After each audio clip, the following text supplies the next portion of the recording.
So I'm curious. I'm sure you are not the only person out there who thought, "Oh, working in Hollywood, working in music, this sounds so cool." I'm sure there's, a rising 20-year-old now who wants to do that.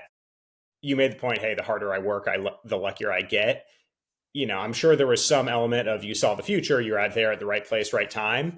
Um, can you generalize for, if somebody wants to get into this, what would they need to do? Or if you were now 20 years old and didn't have the relationships and didn't have the track record, is it still possible? Or, what do you see as the right way for somebody to think about actually being successful in this business? Yeah, I mean, I think it's actually even more possible. The business is globalized. I'm still incredibly excited about music because there's so much opportunity globally. The market's fairly mature in Northern Europe, it's fairly mature in the United States, but there are a lot of places around the world where it is not mature, right? And there's almost a billion people worldwide with no internet. Let's think about that for a moment, right?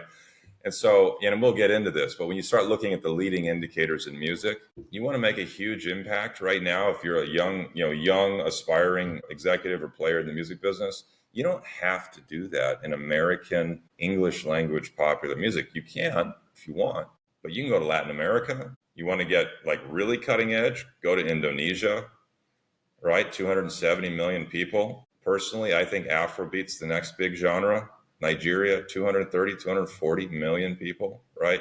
These are markets that didn't really produce 25 or 30 years ago when American music dominated globally. So now you have this, due to the democratization of the tool set, right? And the ability for people to make music on a much lower budget, you have a huge democratization of opportunity.